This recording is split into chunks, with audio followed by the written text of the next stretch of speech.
Nos alegra mucho contar con su presencia para conversar sobre un tema que está muy en el centro de la discusión actual, que es la automatización con inteligencia artificial generativa.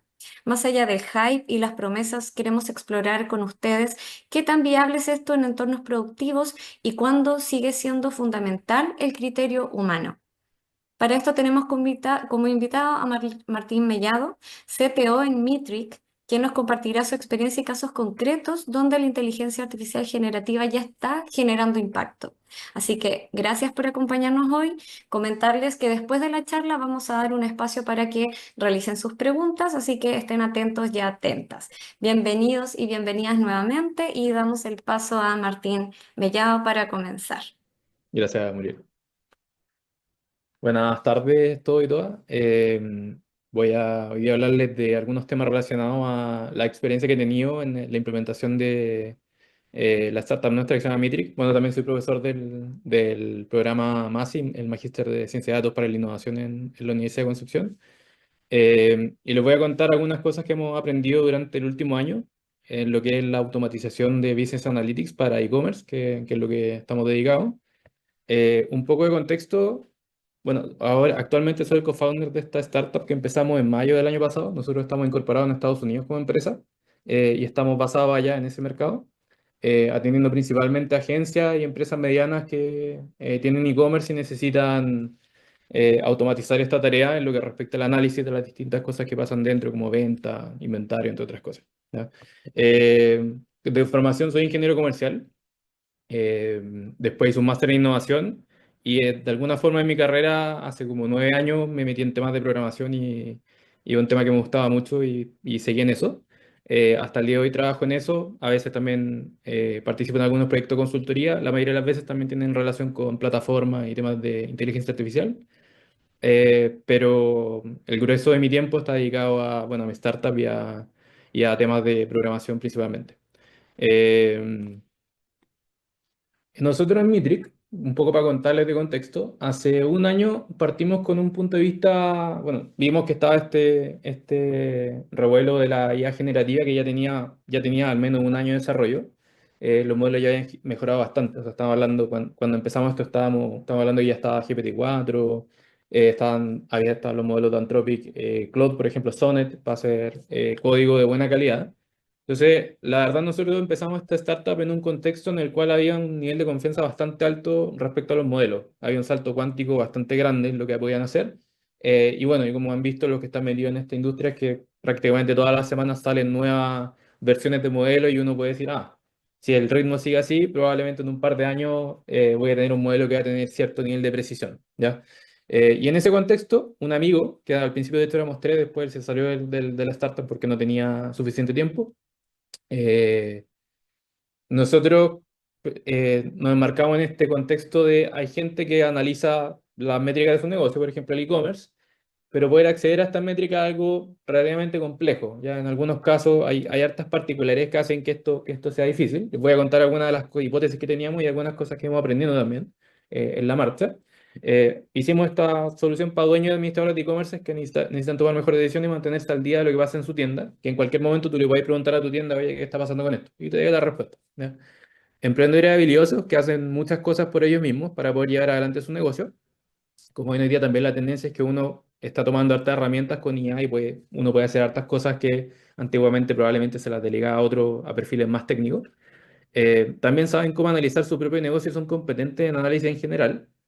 Es decir, pueden ver los datos y tomar decisiones. Ya, y si es que necesitan analizar algo, pueden hacer una pregunta para poder profundizar en eso. Y también alguien que sea potencialmente como un dueño de X, ya que esto es como una cosa que a nosotros nos gusta hablar harto, ya. Que también hay que ponerle marketing a estas cosas, pero también imaginarte que tú como persona así trabajando solo puedes hacer mucho más, ya, con lo que uno le propone. Y la problemática inicial que nosotros empezamos a trabajar así, en puntual es que plataformas como WooCommerce o Shopify proveen paneles muy generales, si es que han trabajado en e-commerce o si trabajan con Google Analytics, ahí ya el caso más específico uno puede armar paneles más personalizados. Pero si es que uno trabaja con WooCommerce o Shopify, los paneles que te aparecen de información son muy básicos. Eh, lo otro es que para analizar el detalle de los paneles hay que descargar los datos y trabajarlos. Incluso cuando uno mira los gráficos a veces te aparece la visualización, tenés que pasar encima para que te aparezca como la serie de datos que está involucrada. Entonces, poder entenderlo de un punto de vista así como más duro y que te dé como una información táctica, implica que normalmente tienes que descargar el dato, como que no te puedes saltar ese paso, ¿ya? Eh, Después lo tercero es que la unificación de datos de diferentes fuentes es difícil y requiere conocimientos técnicos avanzados. Por ejemplo, si ustedes quieren unir datos de WooCommerce o Shopify o Google Analytics, por ejemplo, en Shopify los datos se consultan en una API Graph, en Google Analytics es mediante objetos. Entonces, las consultas y los datos vienen en distintos formatos. Entonces, para que alguien pueda unificarlo, es complicado, ¿ya? Existen plataformas para eso, que también les voy a mencionar ahora, que en los SaaS y la UX dominante, es decir, en los software que habían para hacer esta tarea, la interfaz de usuario que uno y la interacción dominante era que uno tenía widgets. Entonces tú tenías un widget, por ejemplo, que te dice, este widget te explica la venta de los últimos 12 meses. Y así tenéis muchos widgets, que es un universo limitado de opciones, ¿ya? A veces, no sé, en los mejores casos encontrábamos plataformas que tenían como 400 widgets, ¿ya? Eh, y también la interpretación corre por uno. Entonces, muchas veces en estas plataformas lo que uno hacía es que agarráis el widget, lo colocáis en un panel, termináis armando un dashboard, pero no es un reporte. Tampoco te dice qué es lo que tenéis que hacer. Entonces, como que tampoco te saltáis el paso de tener que analizarlo. Y lo otro que también tenéis que elegir esos widgets. Entonces, tenéis que tener un proceso que tampoco es muy rápido, ¿ya? Para gráfico o análisis de temas personalizados, generalmente hay que utilizar queries u otro método avanzado de consulta. Entonces, dadas limitantes propias de los sistemas, ¿ya? Por ejemplo, en WooCommerce no hay un registro histórico de los precios, ¿ya? Como otras cosas que a veces no están muy cubiertas de un punto de vista como que son temas muy de nicho, ¿ya? Por ejemplo, análisis de categoría y otras cosas por el estilo. eh, los paneles muchas veces no cubren temas que tú, por ejemplo, te puede interesar aprender. Puede que te hayas leído, no sé, un artículo podría analizar las categorías para hacer venta cruzada, no sé, cosas por el estilo. Y eso no existe. Entonces, el set también como de opciones que uno tiene para poder analizar las cosas es muy, muy, muy limitado. Entonces, esas eran las primeras cosas que nosotros pensamos cuando partimos de esta cuestión. También como propuesta de solución, nosotros así de un punto de vista así como general, queríamos armar una solución que buscara los datos, ¿ya? Si es que no está, construyera los datos en base a queries personalizados. O sea, si tú le pedías algo raro, que te lo armara, ¿ya? Que unificara y mezclara la información, independientemente si tenéis que tomar datos de WooCommerce y Google Analytics, lo que los queréis, por ejemplo, unificar para poder hacer algún tipo de análisis, que te arme una respuesta que entienda en tu jerga y lenguaje, es decir, que no sea un lenguaje muy técnico, ¿ya? Eh, Algunos atributos que nos interesaban, ¿ya? Pero principalmente la materialidad, que es como lo más tangible que uno ve en las aplicaciones. Lo principal es que la interfaz que queríamos nosotros focalizar, ¿no? Era una interfaz basada en prompts y a lo más, así lo más complejo, cosas drag and drop y evitar el uso paramétrico. De hecho, ahí hemos tenido como una estrategia como hemos ido desarrollando las soluciones, porque estas cosas hay que ir entrenándolas, que después les voy a mencionar eso. Pero ese era lo principal, ¿ya? Esto porque nosotros también al inicio estábamos focalizados en un abordaje muy masivo. Cuando uno trabaja en innovación, bueno, yo hago dos ramos en el máster de ciencia de datos para la innovación. Uno que es procesos de innovación, que es cómo uno implementa los proyectos de innovación, y el segundo que es prototipaje, que armamos prototipos de software y los implementamos. Entonces, en el paradigma de innovación hay un paradigma que es súper como dominante, que es que la gente normalmente quiere innovación disruptiva y las cosas disruptivas normalmente son masivas. Entonces, también entendiendo que, bueno, en el equipo también tenemos, y yo soy el CTO, así que tengo harto trasfondo respecto de desarrollo de aplicaciones bien complejas. Eh, Sabía que incluso si tomábamos la opción más como ambiciosa, que es la opción masiva, si no funcionaba, igual las cosas que hiciéramos nos servían para otros caminos que también habíamos conversado inicialmente. Entonces, también nos fuimos por ese abordaje como el extremo de la simpleza, ¿ya? Eh, También están los modelos del estado del arte, como Llama, Claude y OpenAI, la integración de diversas fuentes, WooCommerce, Google Analytics, Search Console, Pixel, entre otras, gráficos que sean compatibles tanto para backend y frontend, porque también queríamos enviar cosas por correo electrónico, por WhatsApp, entre otras cosas, hay librerías que te permiten hacer eso como Apache y Charts. También cubrir cientos de temas. Lenguaje de más alto nivel, es decir, un lenguaje más simple, como cuando uno habla cosas más estratégicas. Suficientemente técnico para poder entender y convencer a la persona y no un técnico que te intimide y haga difícil entender las cosas. Y recetas para cosas de uso común, que ahí les voy a mostrar también que en estas aplicaciones y algunas estrategias que he visto que funcionan, también es simplificar la como sobrecarga cognitiva de las cosas, que es hacer lo más simple posible la interacción. Y ahí les voy a ir mostrando algunas cosas y también como los abordajes más extremos que hemos estado buscando lograr, ¿ya? Acá hay un pequeño demo, esto es un video de 4 minutos, no lo voy a ver, lo de 8 minutos de hecho, pero voy a mostrar algunas partes de la aplicación.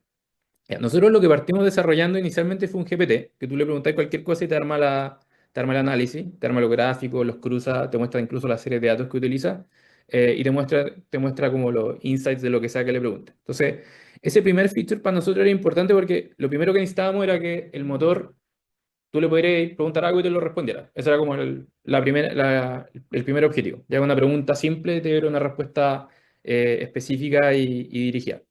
El segundo feature que a nosotros nos interesaba era que el motor pudiera construir un reporte. ¿Ya? Y un reporte, si ustedes lo piensan así como un documento, es un snapshot, es como una foto de un panel. Entonces, necesitábamos que primero el software pudiera construir paneles de forma propia. ¿Ya? Y nosotros, de hecho, tenemos tres formas de construir paneles. Uno que es mediante un prompt, que lo puede ser, voy a darme un reporte de venta. Otro mediante templates, que puede importar un template que nosotros trabajamos, ya que también estamos constantemente desarrollando nuevos templates de informe. Y el otro es selección manual, que es el abordaje tradicional, que puede seleccionar los widgets por si necesitáis ajustar algo, si necesitáis agregarle, no sé, módulos de análisis. ¿Ya?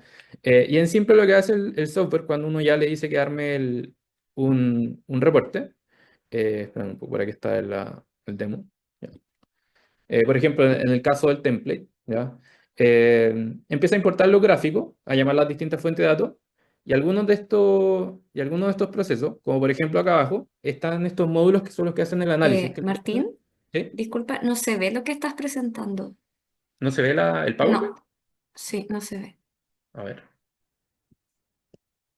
Déjame. Quizás quizás se quitó el compartir pantalla cuando tomaste el. Ahí sí, ahora sí. Ahí sí, Ya, ahora sí. Se ve solo la presentación, ¿cierto? Sí. exacto, sí. Ah, bacán, disculpe. Bueno, no se perdieron mucho, ya eran como unos punteros nomás, ya, pero... eh, bueno, y acá lo que estaba mostrando es que tenemos el GPT, que es básicamente un motor que hace todas las consultas, cruza distintas fuentes de datos y te da la respuesta de lo que estoy analizando.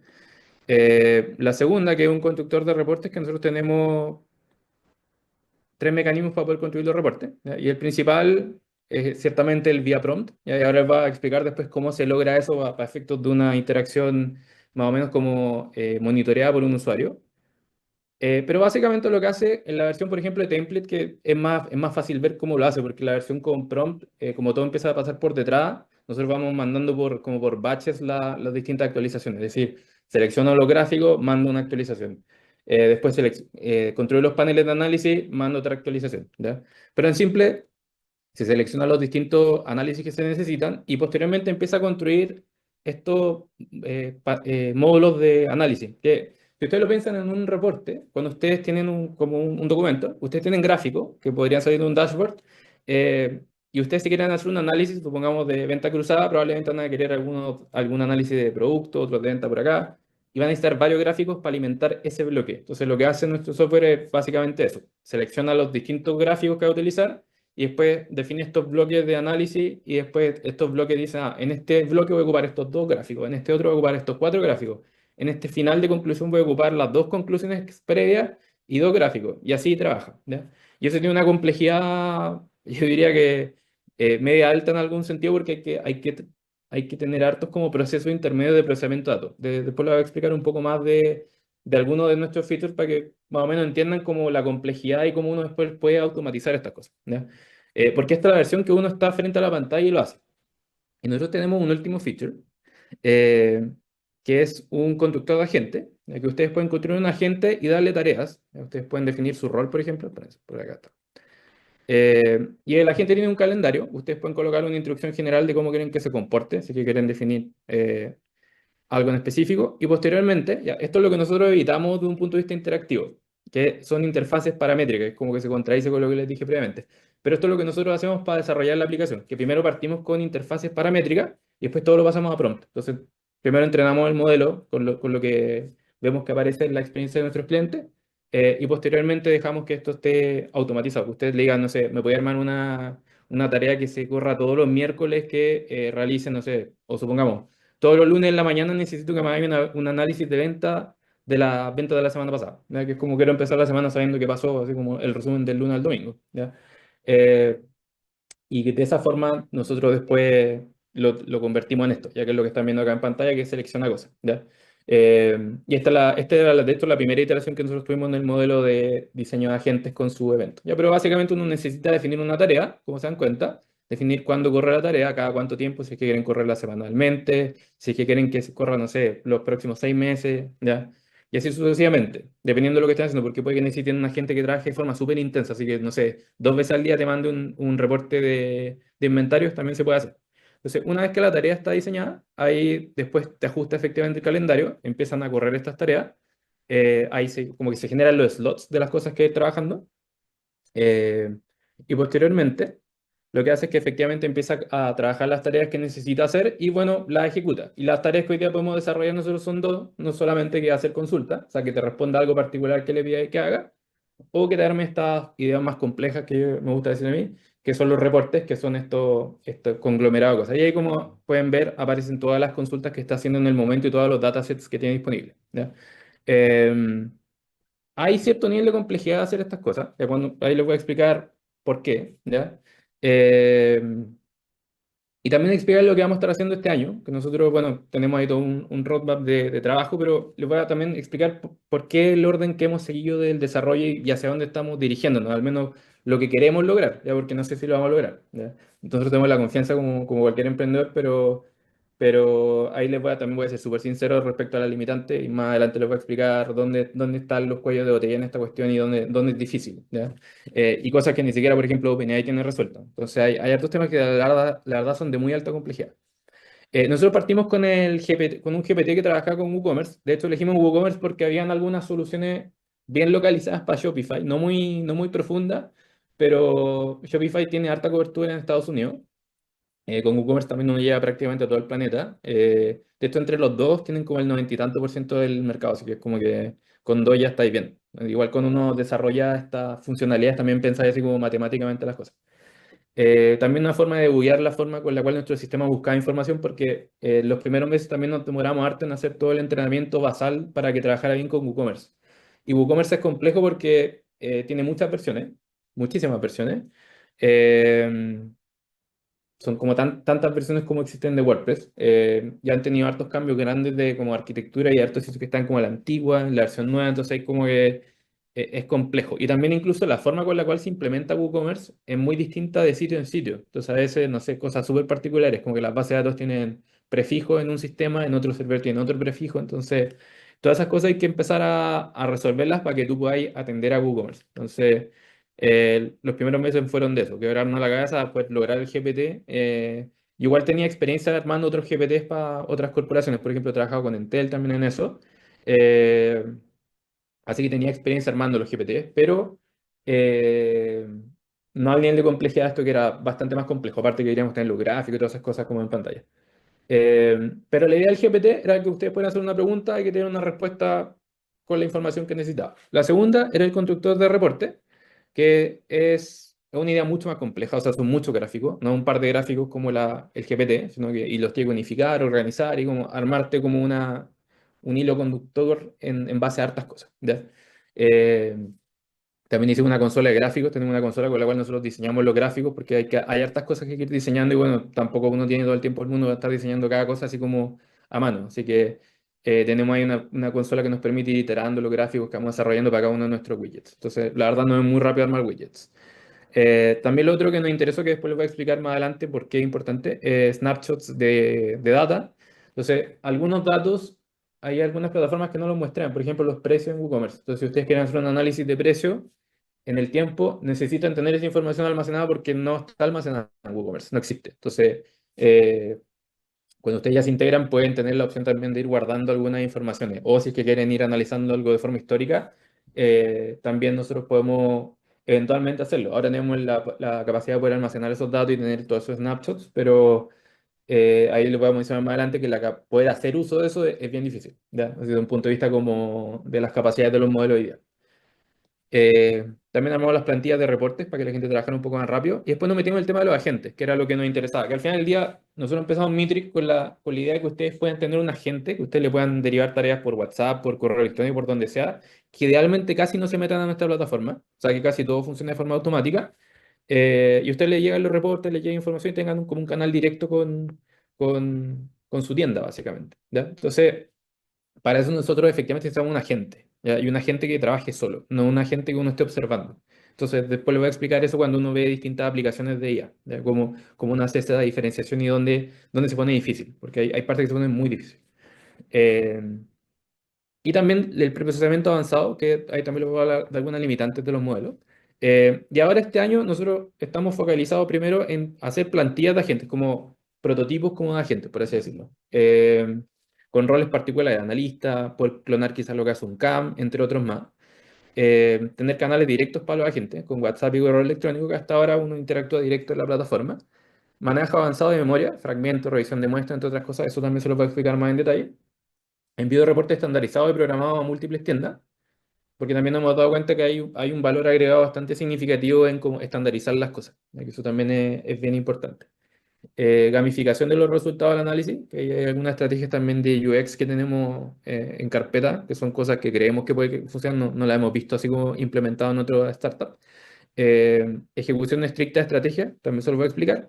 Y ajustes de contenido y precios que también nos gustaría, hoy día, el día nuestros modelos analizan, pero nos gustaría que se metan a editar datos porque así, la verdad, el valor agregado para la tienda aumenta demasiado. O sea, como, podéis tener como un mini trabajador que te hace algunas cosas simples, así que te ajusta algunos precios, te cambia algunos contenidos, entre otras cosas. ¿Ya? Entonces, cuando uno quiere automatizar, hay que ponerse a pensar respecto a cuáles son las incidencias de querer automatizar y también cómo esta tecnología se inserta en ese contexto, que eso es muy importante. Entonces, si uno viera el nivel de como automatización que uno logra y dónde se, como se ubican las cosas, como las soluciones en general, eh, podemos ir, si lo analizamos desde un punto de vista de nivel de automatización, podemos ir desde lo que es 100% humano, es decir, manualidades, cosas que uno hace por uno mismo, eh, que el humano ejecuta y es difícilmente reducible y es muy experiencial. Después le voy a explicar por qué eso. Hasta cosas que son 100% de la máquina, que casi no hay intervención. O sea, es raro que las máquinas no tengan intervención. Por ejemplo, no es un satélite, ya funcionan solo. Pero normalmente igual hay tareas como de mantención, incluso aunque se hagan de forma remota, ¿ya? Eh, por ejemplo, lo más común cuando uno trabajaba con los software, no era una automatización muy avanzada, normalmente los software, los SaaS, ¿ya? En los años previos, antes de que salieran los sistemas de IA generativa, sí tenían automatización, pero en tareas como más rutinarias. Entonces, por ejemplo, todo lo que es como, no sé, si estás en un software de marketing, tú te metías al software, escribir las cosas, diseñar las campañas, pero la campaña se envía sola. Entonces, algunas tareas bien particulares y como conocido el resultado, donde el resultado es muy objetivo, se hacían de forma automática, ¿ya? Entonces, en el CRM sin inteligencia artificial, así como IA generativa, ¿ya? Porque hay mucha inteligencia artificial para hacer otras cosas, que no son solo inteligencia artificial generativa. eh, Está esta relación como humano-máquina, ya que cuando una persona diseña y va viendo que las cosas van ocurriendo, ¿ya? Y después salió ChatGPT, que es un punto un poco más avanzado, ya que uno dice, oye, puedo delegar algunas cosas y conversar y lo reviso y hace otras cosas que uno no está haciendo, ¿ya? Eh, y después, por ejemplo, ahorita hay otra herramienta un poco más avanzada, por ejemplo, como el vibe coding, que es un estilo de programación que la gente como que básicamente no programa y logra tener como mini módulos de aplicaciones. A veces hay gente que le pega harto al tema y puede lograr aplicaciones completas, eh, pero igual es supervisado. Uno está mirando lo que está haciendo la máquina y uno va como iterando en el proceso. Entonces, lo interesante es preguntarse cómo nosotros nos vamos acercando lo más posible al extremo, a que sea lo más automatizado posible. Porque si uno lo ve así como en frío, cuando uno habla de agentes y habla, no sé, del vibe coding o de lo que sea, la verdad no es automatización. Es como, sí, es un trabajo como en conjunto, pero no es algo 100% automatizado. Para que sea automatizado, usted no tiene que estar ni siquiera revisándolo. Tiene que decir, ármame la aplicación y la aplicación está andando. No que esté como iterando encima de lo que está haciendo. Entonces, eh, acá hay un pequeño resumen de al menos cómo yo veo las cosas. ¿Ya? Esto no tiene ninguna base científica lo que estoy hablando. Esta de hecho es una charla principalmente experiencial de las cosas que me ha tocado ver. Entonces, si nosotros ubicamos dos ejes, por una parte el nivel de automatización y por otra parte el nivel de riesgo que nos genera el resultado, de lo que estemos haciendo, eh, siendo lo más bajo algo irrelevante, que si nos equivocamos da lo mismo, ¿ya? Versus otros casos que si nos equivocamos podemos generar algo catastrófico, como por ejemplo matar a alguien, si es que estamos, por ejemplo, automatizando un robot para temas de medicina, nosotros podemos ubicar las distintas soluciones o los distintos paradigmas de cómo usar las cosas en esta gráfica, ¿ya? En primer lugar, en todo el espectro, tanto como de lo irrelevante a lo catastrófico, estamos nosotros, ¿ya? En la parte más manual, que cuando nosotros hacemos las cosas 100% nosotros. Y la gracia cuando las personas trabajan es que como que hay dos componentes principales, que uno tiene tanto técnica, algún nivel de técnica determinado, como experiencia, como la parte como qué es lo que uno siente en la situación y también como lo histórico que uno tiene como que uno aprendió en el tiempo.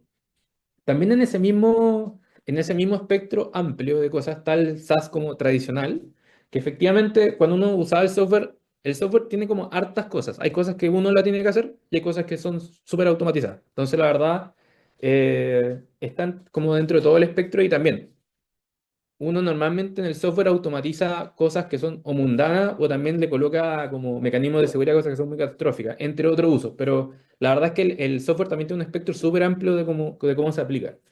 Eh, y los GPT iniciales partieron como en un espacio medio intermedio, ¿ya? En el cual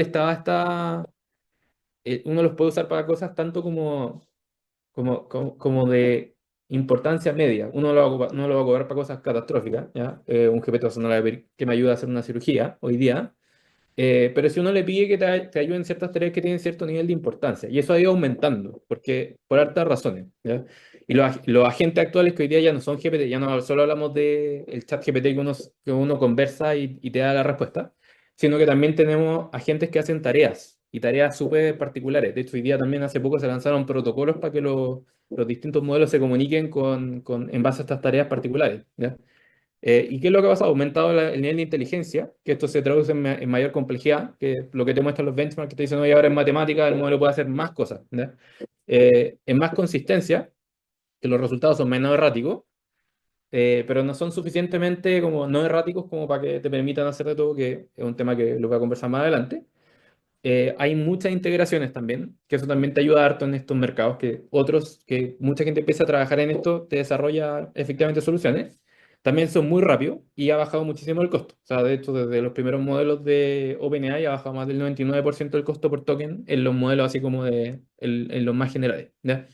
Eh, y normalmente en la parte más automatizada, uno veía algoritmos duros. O sea, eso es como lo más normal. Intermedio también hay harto uso algorítmico de distintos tipos de modelos. De hecho, en el magíster, al menos que organiza el CDIA de Ciencia de Datos para la Innovación, trabajan harto eso, como modelos también como de Machine Learning, algunos de Deep Learning, pero eh, generalmente cuando se da la automatización es puro algoritmo, es como máquina funcionando sola, ¿ya? Y hoy día, ya, la expectativa al menos que hay respecto a los modelos de IA, es que nosotros nos podamos acercar lo más posible a lo que hacen los algoritmos duros. Y eso por hartas razones. Como que uno puede hacer hartas cosas con menos datos con estos modelos, porque como que entienden harto, ¿ya? De hecho, el otro día estábamos hablando, tuvimos una reunión con la gente de Airbnb, y ahí nos explicaban un poco algunas cosas que nos podían contar respecto a la experiencia de usuario. Y bueno, se usa harto para eso, como que un modelo pueda ir dirigiendo la experiencia de una persona, sin tener un modelo ultra sofisticado, no sé, de segmentación, ni data muy matemática, muy dura, ¿ya? Te permite hacer cosas bien, bien interesantes. Y lo otro interesante es que también el SaaS, como que se está también yendo para el lado como que hay una parte grande de las tareas más mundanas que se están efectivamente pudiendo automatizar con los agentes. Y eso también es interesante. No todo. Y ahora lo interesante es que también acá, no sé si se habrán fijado acá en el costado, pero en la lámina anterior, en la parte humana, puse de la misma forma la técnica y la experiencia, pero la verdad es que ahora uno de los consensos que hay es que el nivel de técnica que es requerido para las cosas es mucho menor. Y lo más importante es como la experiencia que uno tiene respecto a las cosas. Entonces el factor experiencial, la verdad, es mucho más significativo en lo que respecta como al rol que cada uno de nosotros tiene así como profesionales trabajando con las distintas cosas que nos toca hacer en el día a día, ¿ya? Eh, entonces, eh, eso es muy importante. Y hoy día yo diría que, no sé, prácticamente la totalidad, si es que no la totalidad de las soluciones de IA se basan en un tipo de paradigma y tecnología que se llama Humans in the Loop. De hecho, hace un tiempo atrás, hace un tiempo atrás trabajé para otra startup en Estados Unidos, no una startup propia, de imágenes satelitales y en el proceso que estaba buscando pega, una de las empresas que me ofreció algo era una empresa de tecnología de Humans in the Loop, que ellos también querían automatizar algunas tareas como de CRM principalmente. Eh, y lo que hace Humans in the Loop básicamente es que, ¿y por qué se llama así? Es que hay una máquina que produce algo y hay un humano que verifica. Entonces la máquina te da un resultado en base a algo que le pediste y tú vas viendo que efectivamente eso vaya ocurriendo. Y esto tiene hartas como implicancias para que efectivamente funcione de una forma fluida. Lo primero es que la persona que está mirando el computador o lo que está haciendo el computador tiene suficiente criterio para discernir si la tarea fue hecha bien o no, que eso es súper importante. Y eso para nosotros, al menos para nuestro software, fue un cambio determinante en cómo trabajamos. Y ahora les voy a explicar por qué.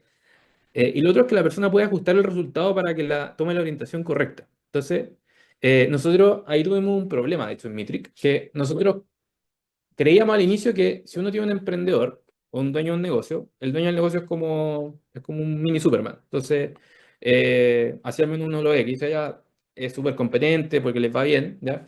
Entonces pueden entender de análisis, pueden hacer preguntas de análisis, pueden ajustar los análisis, pero la verdad no es así, ¿ya? Y algunas de las cosas que no me he dado cuenta en el proceso, de hecho al punto extremo, de hartas pruebas que hemos hecho, es que el dueño, la verdad, no entiende muy bien de análisis.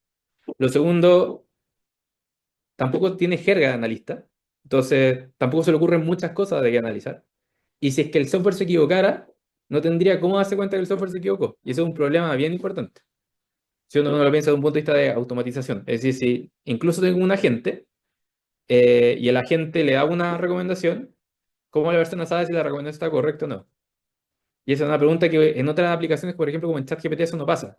Y tiene que ver netamente con el nivel como de técnica de la tarea involucrada. Entonces, yo lo veo al menos de esta forma, que veo que hay dos tipos de tareas. Hay tareas como técnicas de uso general, por ejemplo, buscar información, resumir, organizar, recomendaciones de estilo guía, lecciones personales, de estilo musical, gráfico. Entonces, por ejemplo, en ChatGPT, en Sora, Microsoft Copilot, Canvas, uno diseña una presentación, diseña una imagen. Tú puedes tomar la decisión. Puedes decir, oye, esta imagen no me gustó, ¿ya? Eh, pero no una decisión técnica versus otras tareas en las cuales el usuario entiende algunas partes del resultado, y cuando la verdad que son las menos, y la capacidad de modificar ese resultado es bien baja. Casi no tiene control sobre el resultado. Entonces el usuario no va a poder hacerte, no va a poder cambiarte un análisis pobre a un análisis sofisticado, ¿ya? O incluso a veces puede que ni siquiera se haya dado cuenta si el análisis estaba bien hecho previamente. Entonces, eh, ahí aumenta el requerimiento de que la verdad tengas que ponerle más cabeza a cómo aseguras que la experiencia sea buena para el usuario, ¿ya? Eso también es interesante y que sea como fácil de entender, hay como hartas características. Eh, y ahí entramos en tareas de Business Analytics, análisis de mercado, ciencias de ingeniería, ciencias médicas, temas legales, branding, entre muchas otras. Entonces, la verdad es que ahí, cuando uno ya se quiere meter en temas técnicos de automatización con IA, eh, se agrega esta capa de complejidad que la verdad es que además la persona que está al otro lado, si es que lo quería llevar a una solución más como universal, no va a tener forma de discernir de lo que está ocurriendo, si es que es correcto o no. Va a creerlo, ¿ya? Y eso es potencialmente riesgoso si es que, por ejemplo, la incidencia de un cambio, por ejemplo, de un número, sea muy importante. En grandes empresas, por ejemplo, si uno trabaja con una pyme, pequeños cambios porcentuales no hacen tanta diferencia, pero en grandes empresas sí. De hecho, la gran empresa, una de las cosas que he escuchado así como en reuniones, dicen, oye, para nosotros un 1% es como un 1% del PIB. Ese es como el tamaño de importancia que ellos le dan a los números, ¿ya? Entonces, cuando la tarea se sale del dominio del usuario, la independencia real de la gente se vuelve fundamental y que efectivamente uno tenga confianza de que lo que está haciendo independiente esté bien hecho. Es como que se pone más severo, ¿ya? Si es que la persona no está observando así y si es que incluso tampoco entiende lo que está haciendo, ¿ya? Y acá la primera pregunta que le invito a hacerse si es que estuvieran diseñando una nueva solución es si es que su usuario es capaz de diseñar respecto a la tarea que estoy ayudándole a resolver, ¿ya?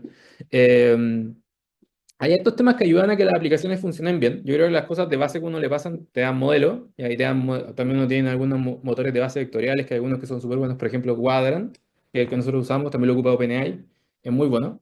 Te permite hacer estas como operaciones interesantes para buscar datos de forma súper sofisticada. Y después hay cosas que son parte de la aplicación. Entonces, no sé si tienen como conocimiento de jerga de soluciones de IA, pero una cosa es el modelo, ya por ejemplo GPT-4. Y la otra es la aplicación. Cuando uno usa ChatGPT, esas cosas, la verdad esas son aplicaciones. No es como que el modelo solo te permite lograr fácil lo que hace ChatGPT. Hay mucho trabajo en todas esas aplicaciones. Por ejemplo, el modelo de imágenes de hoy día ChatGPT tiene mucho trabajo por detrás. No solo del modelo que trabaja solo. De hecho, yo creo que por eso no lo han disponibilizado en su API aún, ya que es un tema que dijeron que lo iban a hacer, pero todavía no lo hacen. Porque yo creo que hay arte involucrado que hacen como prompt engineering y otras cosas más para que sea fácil para un usuario común que a veces uno no es muy sofisticado representando ideas gráficas. Y el modelo con poco hace visualizaciones muy importantes, o sea, muy, muy, muy buenas, ¿ya? Eh, y en mi opinión, cuando uno quiere hacer temas de automatización, creo que los temas fundamentales, como que todo es importante, pero creo que los temas que, al menos para mí, marcan harto la diferencia del prompt engineering, creo que hay técnicas que son mejores que otras, el diseño de memoria y la forma en la cual uno utiliza los agentes, ¿ya? Y hay algunos temas que la verdad, no hemos resuelto nosotros, y que de hecho no están ni siquiera resueltos, yo diría, por prácticamente nadie hoy día en la industria, que es, por ejemplo, el diseño de la memoria. Y les voy a explicar por qué es complejo y para qué sirve la memoria, porque uno querría memoria, ¿ya? Les voy a mostrar un ejemplo, ya esto es una presentación que hicimos en un evento en San Francisco, de el flujo más simple que nosotros tenemos, que es el flujo de consulta. Que a usted le preguntan algo, arma los gráficos y les da la respuesta. Y esta es la versión antigua, no la versión como actualizada. Pero les voy a mostrar el ejemplo para que entiendan cómo funciona. Entonces uno hace una solicitud en una interfaz, en Next, que es nuestra interfaz. Eh, Acá pasa un pipeline de categorización y utilizamos un modelo bien, bien liviano. Y este modelo selecciona algunos de estos pipelines que están acá al lado. Hay muchas formas de interactuar con nuestra aplicación, como que hay muchas acciones posibles que hace, ¿ya? No solo, por ejemplo, que le arme el gráfico que le responda, sino que también hay solicitudes inválidas, cosas peligrosas, entre otras cosas más que nosotros estamos cubriendo hoy día. Después, cuando se valida que esta consulta efectivamente es una consulta de análisis, nosotros la pasamos a un coladero que hace un diseño de un plan de consultas, porque a veces necesitan datos de WooCommerce y de Google Analytics. Y ahí hace un plan de consulta, hace estas consultas, las implementa, o sea, las ejecuta y después verifica que están bien ejecutadas, ¿ya? Eh, y eso tiene toda una complejidad, porque imagínense cuando uno trabaja con datos que hay datasets que son de decenas de miles de filas. ¿Cómo uno hace eso? Nosotros ya tenemos una técnica para hacer eso. Nosotros la verdad trabajamos con la forma de los datos, no con el dataset mismo. Entonces tenemos el dataset para poder hacer los cálculos, pero la verdad es que nos preocupamos la forma y sacamos como alguna muestra intermedia. Esa es como nuestra técnica. Es complejo hacerlo, pero funciona bien. En especial si es que uno quiere la verdad responder a cualquier tamaño de sistema, ya que eso también es importante. Entonces, y bueno, después también nosotros tenemos la data consolidada, la comprimimos también, y la describimos, como les comentaba, que vemos la forma, hartas cosas que nos interesan. Eh, También nosotros después hacemos un procesamiento de los datos, porque acuérdense que los modelos de IA no hacen buenos cálculos matemáticos, tampoco tienen buen entendimiento espacial de las cosas. Entonces, por ejemplo, si ustedes le piden que un modelo, por ejemplo, en el caso de los gráficos, de los reportes, cuando uno arma la grilla con los distintos gráficos, los modelos son pésimos haciendo eso. O sea, no hay modelo, el modelo más sofisticado que tengan no va a hacer buenas grillas. Tampoco va a hacer buenos cálculos matemáticos.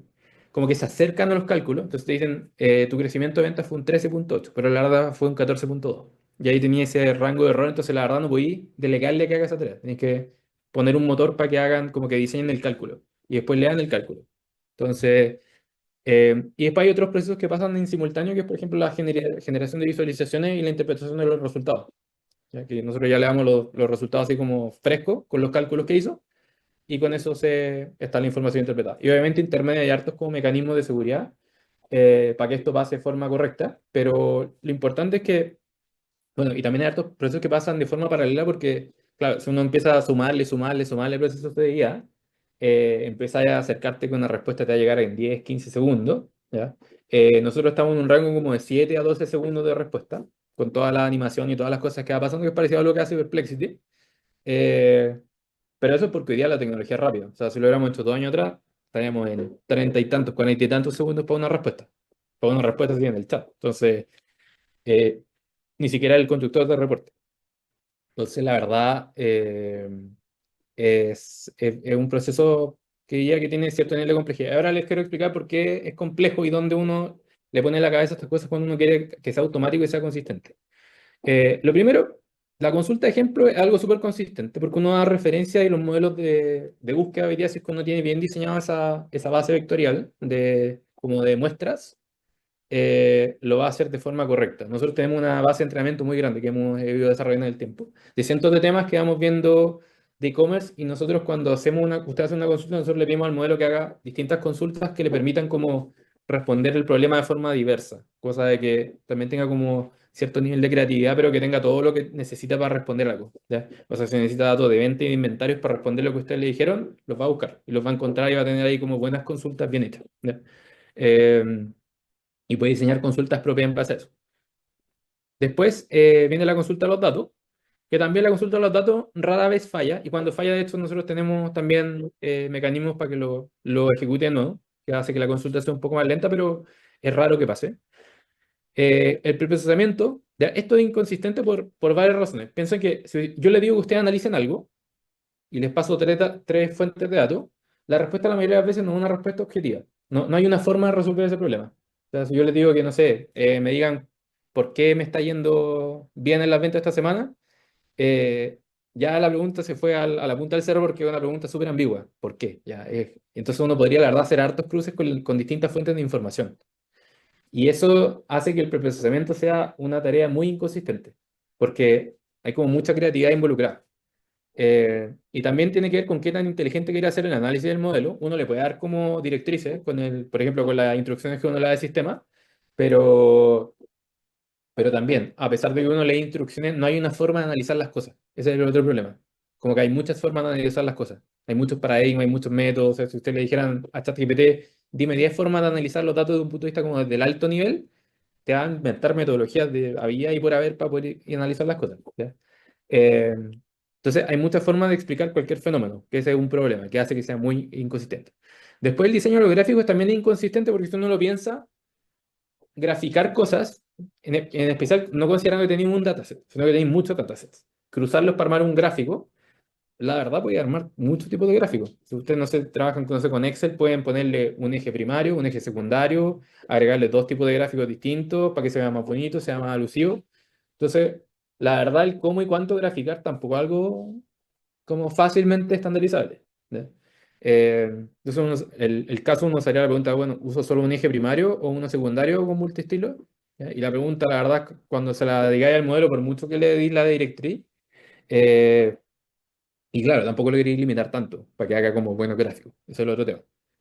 Pero a veces se manda unos gráficos muy raros, ¿ya?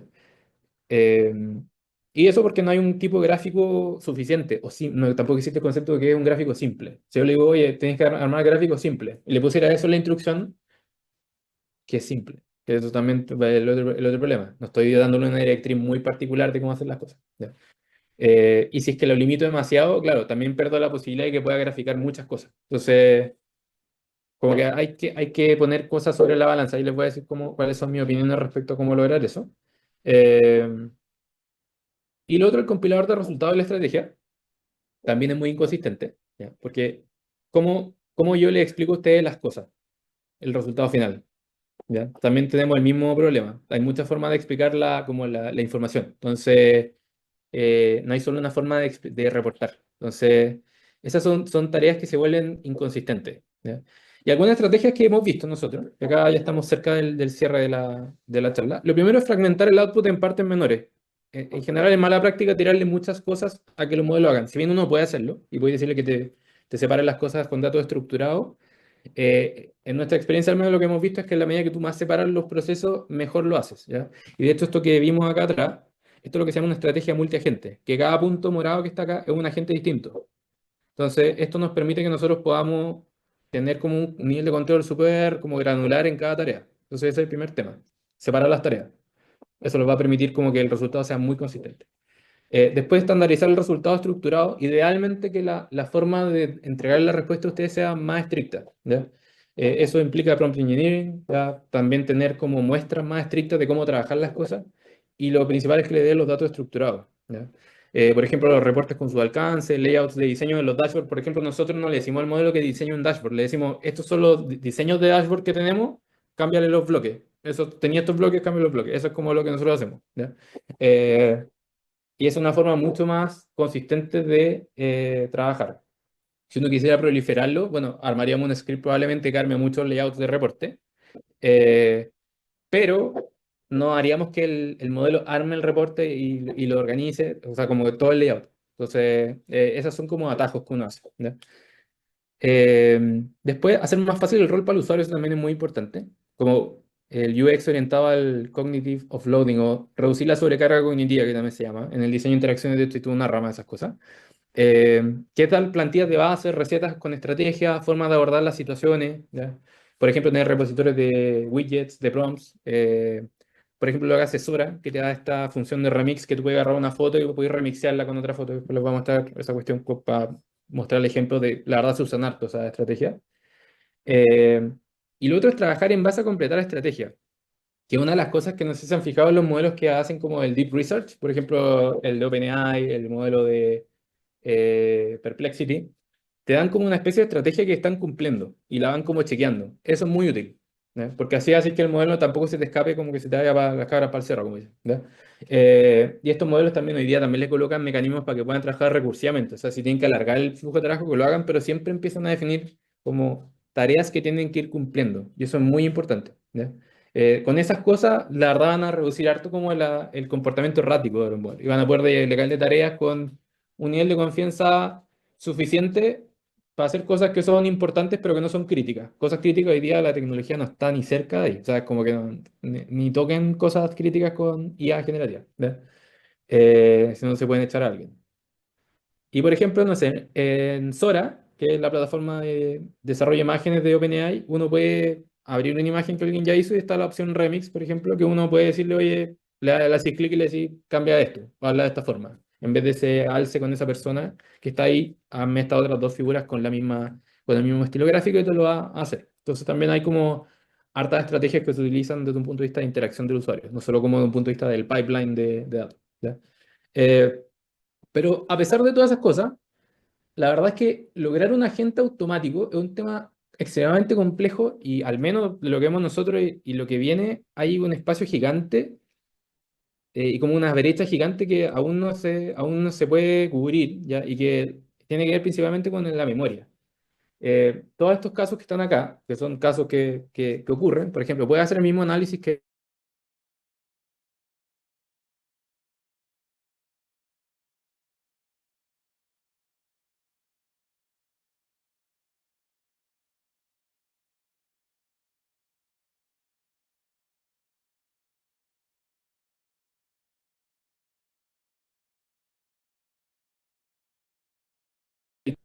es quién es capaz de hacer una buena memoria. Así bien poco, de hecho, OpenAI lanzó una nueva funcionalidad que dijeron, oye, nosotros hicimos un manejo mejorado de memoria. Ya hoy día uno le puede preguntar cosas, pero no una memoria de precisión, es una memoria como más como de alto nivel, como de alto contexto. Como que uno le dice, oye, ¿te acordás de la vez que hablamos de, no sé, metacognición? Y te va a decir, sí, me acuerdo que hablamos de tal cosa, ¿ya? Pero tú no le puedes decir, puedes seguir trabajando en el mismo formato que trabajamos la última vez. Yo, de hecho, he hecho hartas pruebas con esa cuestión. Y la verdad es que no tiene la muestra de datos que eh, se usó en particular, sino que tiene como, sabe lo que hiciste, así como a grandes rasgos, pero no sabe específicamente lo que hiciste. Entonces, la verdad, no te va a seguir el mismo formato. Y eso tiene que ver con los desafíos de administración de memoria, que también hay que pensar en el espacio y otras cosas más. Pero les dejo estos casos para que se imaginen la complejidad de esto. Por ejemplo, recuerda los ajustes del formato que te pedí la última vez que hablamos de tipos de cambio entre dólar y peso chileno. Así como recuerda para que sigas usando la misma lógica. Entonces va a tener que buscar eso, leer la muestra, entender lo que hizo, como que es muy complejo el proceso. Y una persona no tendría problema haciendo esto. Le va a decir, ah, verdad, me llamó la atención de que tenía que ocupar el mismo formato de, no sé, punteo, ya da lo mismo. Pero para estos modelos es complicado hacer eso, ¿ya? Puedo hacer hoy las revisiones de inventario que haría a fin de mes, informarme de cualquier problema que detecte. Entonces también es como cambiar la forma con la cual organiza las tareas. Como que tiene una lista de tareas, ya vieron cómo nosotros lo organizamos, como que tiramos como slots y después lo va ejecutando cuando se cumple el momento.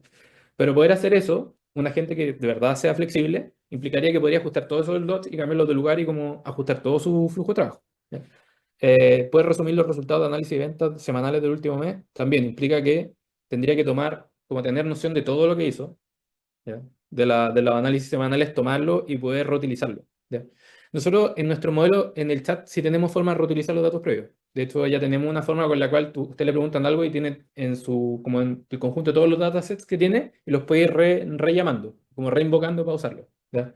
Pero esto ya es con un nivel de complejidad extremadamente alto. Nos vamos a meter en esto este año, pero esto es algo que están metiéndose todo. O sea, es como, es un desafío grande. El que lo resuelva también es un dineral. O sea, yo diría que hay como billones de dólares metidos en el tema de la memoria porque no es solo un desafío de modelo, sino que un desafío de aplicación. Es como ustedes diseñan el mecanismo con el cual, porque hoy día está la forma de poder llamar la memoria y buscar cosas de precisión, pero ¿cómo armas una memoria que de verdad sea como representativa, un flujo de trabajo más como parecido a lo que es una persona? Porque si lo lográis, la verdad, lográis que alguien trabaje, porque piensen que ya está la herramienta para que analice, ya está la herramienta para hacer reporte, y si tuvieras buena memoria, la verdad es como que podéis pedirle lo que queráis. Entonces, la promesa es grande con el tema de la memoria y por eso están también la mayoría preocupados de hacer una buena memoria hoy día. ¿Y cómo un sistema puede elegir consistentemente las memorias correctas? ¿Ya? La respuesta no existe, o sea, no tengo idea, la verdad. Esa sería la respuesta que tengo. Pero las cosas que debería saber hacer, algunas cosas que se me ocurren, que tenga que saber hacer, que ya hiciste para no hacerlo nuevamente, qué tienes que hacer, qué tareas tienes por hacer y qué no son obligatorias, y qué tareas son obligatorias, qué has hecho bien y qué has hecho mal, porque a veces también, acuérdense que cuando uno hace cosas, uno también tiene como trauma, así como, "Oye, no voy a hacer esto no porque ya una vez metí la pata". También tenía esa memoria como de reforzamiento de comportamiento, ¿ya? Poder guardar y reutilizar información, o sea que podéis tener, no sé, uno en su sistema, tú tenías archivos, tú guardáis las cosas, sabes perfectamente puede tener un historial de los cambios de precio y tener distintas pestañas. Entonces, uno también, si uno dice, oye, quiero tener un agente que trabaje automático, esperarías eso. Eh, las preferencias del usuario, ya saber cuál es su rol, el conocimiento general versus el conocimiento de precisión, pero en general son cosas de aplicación, porque hoy día la capacidad de poder hacer tareas y que una tarea la haga así como con un nivel de calidad controlado, es factible, ya hasta cierto punto. Hay tareas que como son muy ambiguas, no, ¿ya? O si son muy críticas, tampoco. Pero en general, donde está la piedra de todo hoy día, es en este punto, que es la memoria. Y si alguien de ustedes es capaz de resolver problemas de administración de memoria, bueno, están listos. Pero eh, yo diría que el problema hoy día. Y bueno, con esto concluyo mi charla. Eh, es una charla más experiencial, como les comenté. Quería contarles algunas experiencias que he tenido en el proceso y bueno, lo que estamos, a ver, ahora este año también nos vamos de cabeza al tema de manejo de la memoria, así que ahí vamos a hacer altas pruebas experimentales. Afortunadamente nosotros estamos también en un programa de Amazon, así que ahí nos cubren ellos los costos de prácticamente hasta el 2026 en lo que necesitamos de infraestructura para modelos de IA. Ya ellos tienen acceso a Claude, a Llama y otros modelos más con Bedrock. De hecho, también por eso habíamos hecho la otra charla, porque se hacen hartas charlas para explicarle a las grandes empresas cómo usar estos modelos, porque también hay otros negocios que uno hace mientras está metido en esto. Pero, pero eso, así que quería ver si es que tienen alguna pregunta relacionada a sus proyectos, algo que les interese saber más respecto a este tema.